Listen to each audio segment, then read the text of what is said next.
दोस्तों, पिछली वीडियोस में हमने ऑगस्ट कॉम्ट के जो जीवन इतिहास था या उनका जो एक जीवनी थी, सामाजिक परिवेश था, उनकी जो राष्ट्रीयता थी और उनकी जो एक सामाजिक, सांस्कृतिक, राजनीतिक पृष्ठभूमि थी उसके बारे में चर्चा की।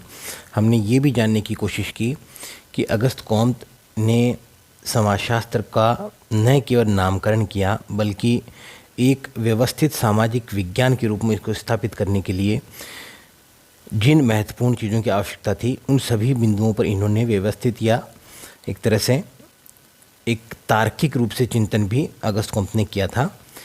ये ऑगस्ट कॉम्ट थे जिन्होंने सामाजिक चिंतन को कल्पना, फिक्शन और अनुमान, स्पेकुलेशन के क्षेत्र से निकालकर उसे प्रत्यक्ष अवलोकन, डायरेक्ट ऑब्जर्वेशन, निरीक्षण और परीक्षण और तुलना जैसी जो वैज्ञानिक विधियां होती हैं उनके आधार पर विकसित करने की आवश्यकता पर जोर दिया और समाजशास्त्र को न केवल समाज में परिवर्तन लाने वाली शक्तियों के अध्ययन के रूप में परिभाषित करने की कोशिश की, बल्कि आपका मानना था कि समाज के विश्लेषण को या समाज के विज्ञान को पूर्ण तभी माना जा सकता है जब समाज परिवर्तनकारी शक्तियों के समाजशास्त्र परिवर्तनकारी शक्तियों के साथ साथ समाज में स्थायित्व लाने वाली शक्तियों या कारकों का भी व्यवस्थित रूप से अध्ययन करे। तो इस रूप में देखें तो उन्होंने समाजशास्त्र के अध्ययन को दो भागों में बांटा। एक वह जो समाज में परिवर्तन लाने वाली शक्तियों का अध्ययन, व्यवस्थित अध्ययन करता है, और एक वह जो समाज में स्थायित्व लाने वाली जो कारक हैं उनका व्यवस्थित रूप से अध्ययन प्रस्तुत करता है। अर्थात समाजशास्त्र का अध्ययन क्षेत्र दो भागों में उन्होंने बांटकर प्रस्तुत किया। और अध्ययन पद्धति का जहाँ तक प्रश्न है तो उन्होंने वैज्ञानिक पद्धति को सामाजिक व्यवहार और सामाजिक घटनाओं के अध्ययन में भी लागू करने या अपनाने की आवश्यकता पर जोर दिया। और इसी जो ये उन्होंने ये जो जोड़ था कि प्राकृतिक विज्ञानों की अध्ययन पद्धतियाँ, परीक्षण की, अवलोकन की, निरीक्षण की, तुलना की, ये सारी पद्धतियाँ सामाजिक व्यवहार के अध्ययन में भी लागू की जा सकती है, क्योंकि सामाजिक घटनाओं में एक प्रकार का पैटर्न पाया जाता है। सामाजिक व्यवहार और सामाजिक जो घटनाएं हैं, इतिहास की जो यात्रा है, वो भी कतिपय निश्चित नियमों द्वारा गवर्न होती है, द्वारा शासित होती है। और इन निश्चित नियमों को प्राप्त करने के लिए, इन निश्चित नियमों को खोजने के लिए, पता लगाने के लिए ही वैज्ञानिक पद्धतियों का उपयोग किया जा सकता है। और इसी इनकी जो एक दर्शन था, यही जो वैज्ञानिक सोच थी उनकी, विज्ञान के प्रति उनका जो दृष्टिकोण था, उसे प्रारंभ में पॉजिटिविज्म या प्रत्यक्षवाद कहा गया। कुछ विद्वानों का यह मानना है कि प्रत्यक्षवाद जो शब्द है उसका तात्पर्य है कि एक ऐसा विचार जो अत्यधिक प्रमाणित प्रकार का हो, जो रॉक सॉलिड एविडेंस पे बेस्ड हो, जिसका प्रमाण दिया जा सकता है, जिसकी सत्यता की पुष्टि की जा सकती है। ठीक है, तो जो कुछ भी ज्ञान प्रमाणिक है, तथ्यों पर आधारित है, जिसकी प्रमाणिकता की पुष्टि की जा सकती है, उस ज्ञान को प्रत्यक्षवादी ज्ञान ऑगस्ट कॉम्ट ने माना था। और इस प्रकार से समाजशास्त्रीय ज्ञान को भी उन्होंने प्रत्यक्षवादी ज्ञान के नज़दीक रखा। उन्होंने ज्ञान प्राप्त करने के जो अलग अलग क्षेत्र हैं, उन सभी क्षेत्रों में उनमें एक प्रकार की श्रेणीबद्धता की बात की।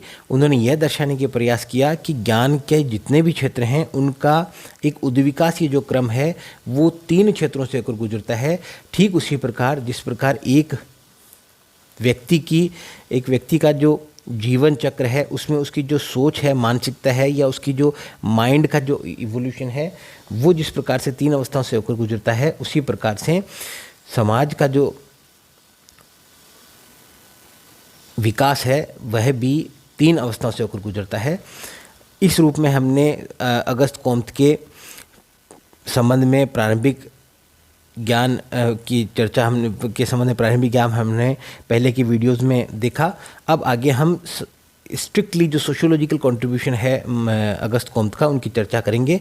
मोटे रूप से इनके जो समाजशास्त्र के उद्भव और विकास में ऑगस्ट कॉम्ट का जो योगदान है उसे कुछ शीर्षकों में बांटकर देखते हैं, जैसे the law of the 3 stages of human mind, human progress, जिसको एक तरह से देखें तो समाजशास्त्रीय सिद्धांतों या सामाजिक सिद्धांतों के क्षेत्र में सबसे पहला व्यवस्थित प्रयास भी कहा जाता है, the first ever systematic effort in the field of social theorizing. ठीक है। उसी प्रकार हो गया विज्ञानों की श्रेणीबद्धता का नियम, यानी कि द हायरार्की ऑफ साइंसेस। तीसरा हो गया सोशल डायनेमिक्स और एंड सोशल स्टैटिक्स। चौथा हो गया द रिलीजन ऑफ ह्यूमैनिटी। तो ये चार एक तरह से महत्वपूर्ण समाजशास्त्रीय योगदान है अगस्त कॉम्ट के। इन्हीं योगदानों की वन बाय वन हम आज के इस व्याख्यान में चर्चा करेंगे। तो सबसे पहले प्रमुख योगदान, 3 स्तरों का नियम। ठीक है, law of the 3 stages of human progress. ये एक तरह से फर्स्ट एवर एफर्ट माना जाता है सोशल थियोरीज के रूप में। सामाजिक विचारधारा के क्षेत्र में कॉम्ट का जो 3 स्तरों का नियम है वह एक महत्वपूर्ण योगदान है। उन्होंने अपनी जो पुस्तक थी कोर्स द पॉजिटिव फिलोसॉफी या the course of the positive philosophy, उसमें इस सिद्धांत की रूपरेखा प्रस्तुत की, उसमें इस सिद्धांत को आपने प्रतिपादित किया।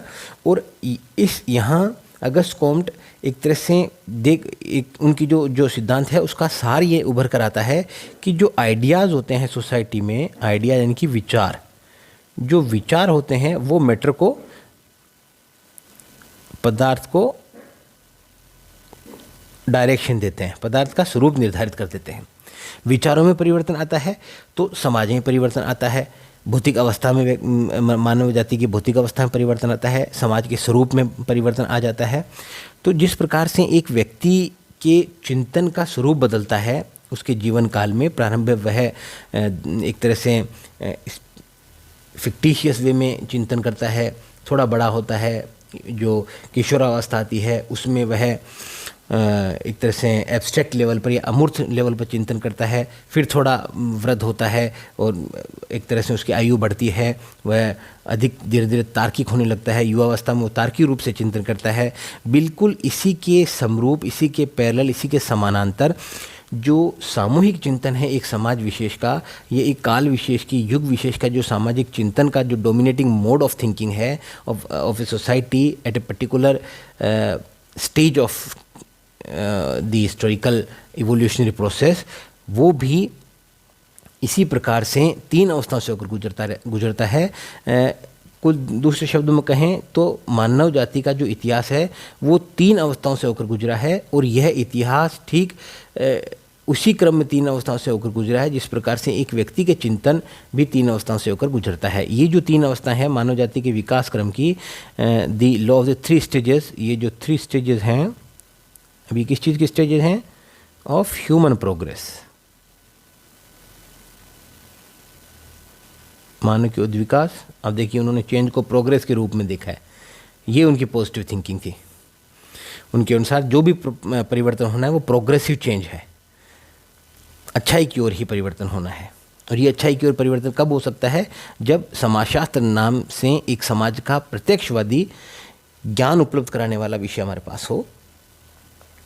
तो ये जो 3 स्तर हैं वो वन बाय वन एक के बाद एक आते हैं। धार्मिक स्तर जिसको थियोलॉजिकल स्टेज बोलते हैं, तात्विक स्तर जिसको मेटाफिजिकल स्टेज बोलते हैं, और प्रत्यक्ष स्तर या प्रत्यक्ष नहीं है, ये प्रत्यक्षवादी स्तर है, प्रत्यक्षवादी पॉजिटिविस्टिक स्टेज है, प्रत्यक्षवादी अवस्था है।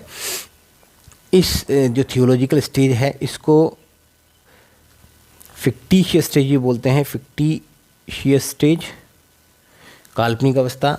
ये जो तात्विक अवस्था है इसको स्पेक्युलेटिव या एब्स्ट्रैक्ट, और इसको हम साइंटिफिक स्टेज बोल ही देते हैं, स्टेज।